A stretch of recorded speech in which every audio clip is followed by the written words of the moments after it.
ये क्या हो गया? ये नहीं होना चाहिए था। ये निशान तुम्हारे हाथ पर नहीं आना चाहिए था। कार्तिक पुजारी को इतना घबराया हुआ देखकर बाकी सब भी डर जाते हैं, क्योंकि किसी ने भी उनको इतना घबराया हुआ आज से पहले कभी नहीं देखा था। कार्तिक पुजारी अभी भी युग के हाथ पर जो 5वां निशान आया था उसे ही देखे जा रहे थे और उसे देखकर घबराए हुए थे। उनकी आंखों में डर एकदम साफ नजर आ रहा था। जब कार्तिक पुजारी बहुत देर तक कुछ नहीं कहते तो युग ही कार्तिक पुजारी से पूछ पड़ता है, क्या हुआ पुजारी जी? आप इस निशान को देखकर इतना क्यों घबरा गए? आखिर ऐसा क्या है इस निशान में? कार्तिक पुजारी युग के सवाल का जवाब देते हुए कहते हैं, ये कोई आम निशान नहीं है। जानते हो उस निशान का क्या मतलब है? युग कार्तिक पुजारी को एकटक देखते हुए ही पूछ पड़ता है, क्या मतलब है पुजारी जी इस निशान का? कार्तिक पुजारी पलट कर कहते हैं, इस निशान का मतलब है कि अब तुम भी पूरी तरह भक्षानर बन चुके हो। ये निशानी है भक्षानर होने की। कार्तिक पुजारी की ये बात सुनकर वहां पर मौजूद लोगों के दिल और भी ज्यादा दहल जाते हैं। एक पल के लिए सबको सांप सूंघ जाता है। कार्तिक पुजारी अपनी बात को आगे जारी रखते हुए कहते हैं, ये जो आंख दिख रही है ना तुम्हें, इसका मतलब ये है कि अब वो भक्षानर तुमसे जुड़ चुका है। वो सब चीज जो तुम महसूस कर सकते हो वो भी महसूस कर सकता है। तुम्हारी ये हर एक गतिविधि पर उसकी नजर होगी।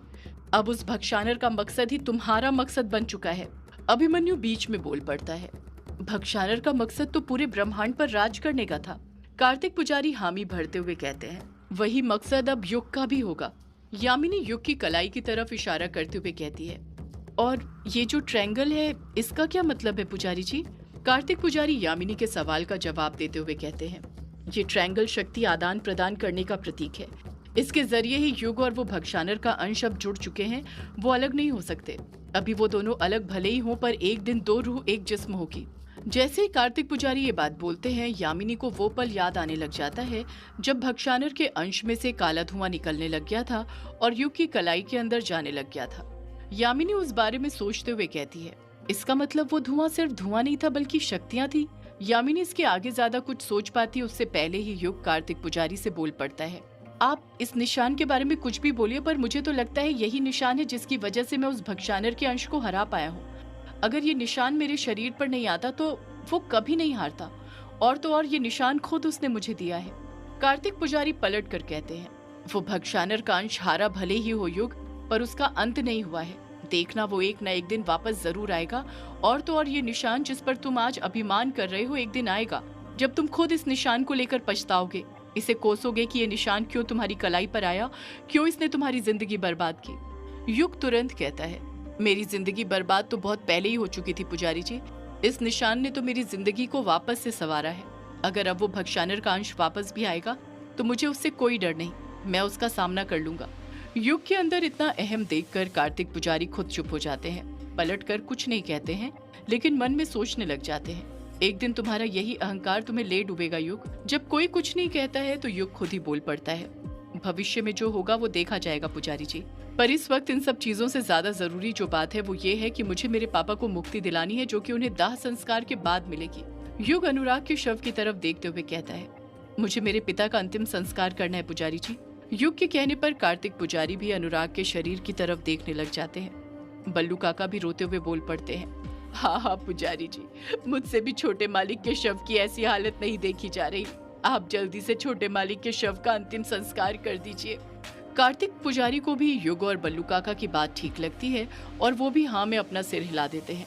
युग, अभिमन्यु, कायर और चैटर्जी मिलकर अनुराग के शव को उठाते हैं और मंदिर परिसर की दहलीज के बाहर ले आते हैं। मंदिर की कुछ दूरी पर ही एक बड़ा सा मैदान था जो पूरी तरह खाली था। बल्लू काका और बाकी सब मिलकर लकड़ियां इकट्ठा करते हैं और वहीं पर अनुराग की चिता बना देते हैं। युग नम आंखों के साथ ही सभी के साथ मिलकर अनुराग के शव को चिता के ऊपर रख देता है। सभी लोग पीछे हट जाते हैं। बस युग ही अपने पिता के शव के पास खड़ा रहता है।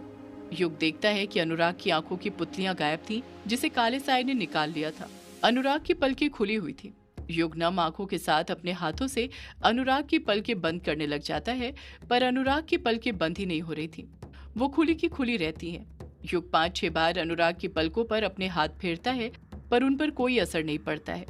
अनुराग की पलकें अपनी जगह पर से जरा सी भी नहीं हिलती है।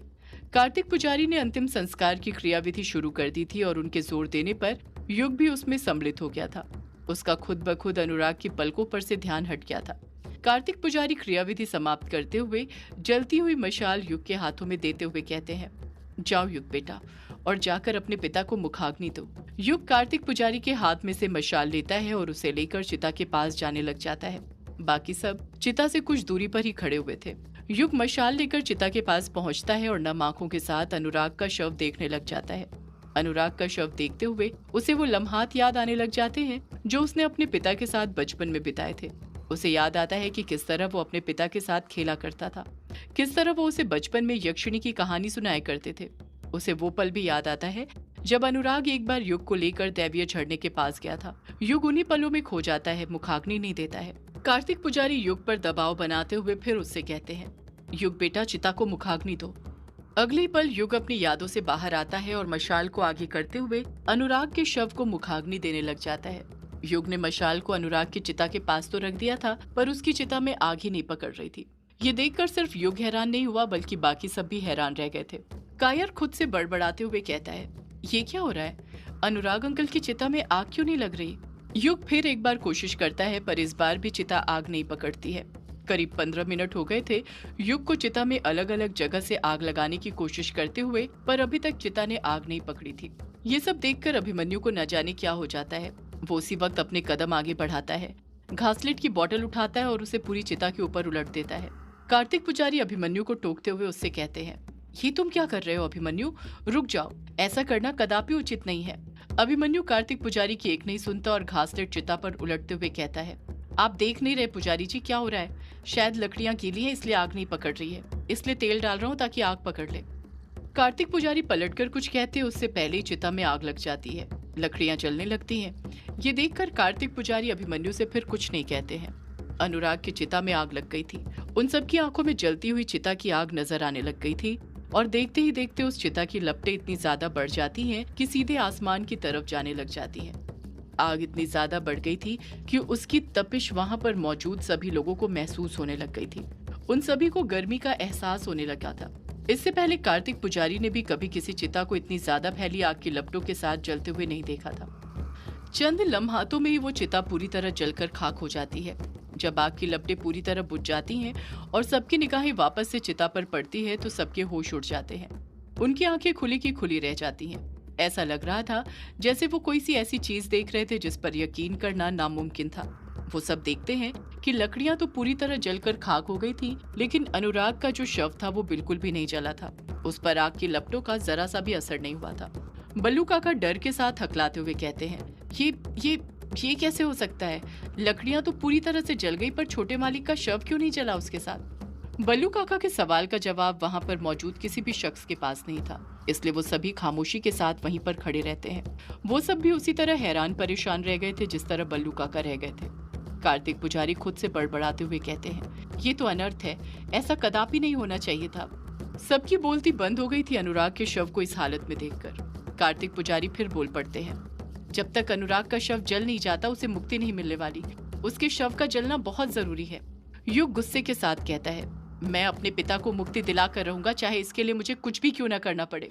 युग की आंखों में एक जुनून जज्बा नजर आ रहा था। वो एकटक नजरों से बस अनुराग के शव को ही देखे जा रहा था।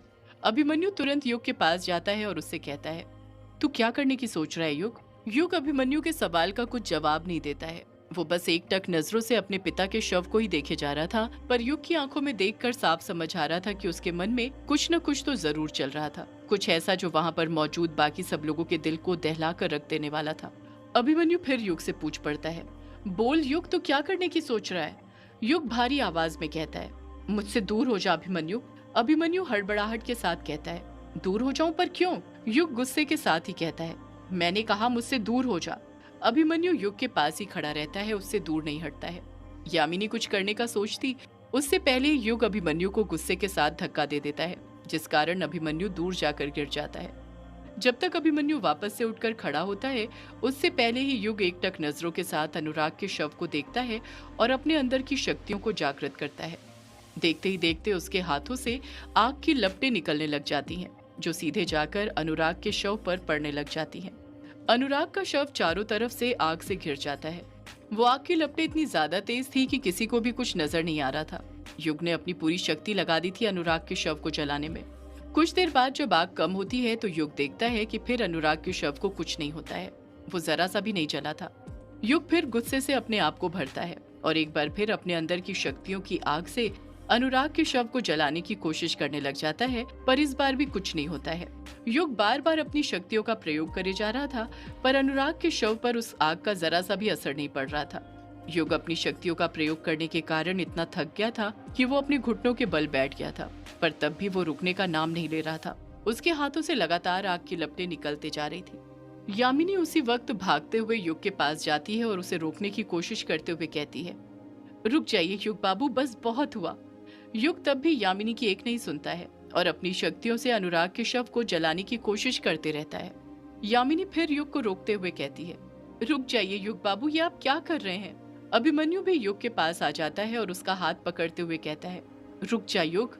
युग नम आंखों के साथ कहता है, नहीं, मैं तब तक नहीं रुकने वाला जब तक मैं अपने पापा का शव जला नहीं देता। मुझे उन्हें मुक्ति दिलानी है और ये मैं करके ही रहूंगा।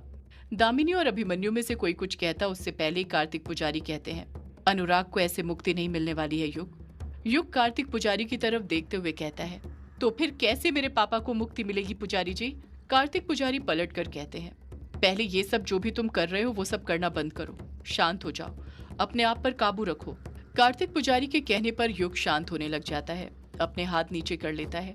अब उसके हाथों से आग की लपटें नहीं निकल रही थी। युग एक लंबी आह भरते हुए कार्तिक पुजारी से पूछ पड़ता है, अब बताइए पुजारी जी, कैसे मुक्ति मिलेगी मेरे पापा को। सदियों से है पुरानी ये है यक्षिणी की कहानी। यक्षिणी एक आग है, यक्षिणी तेरा ख्वाब है।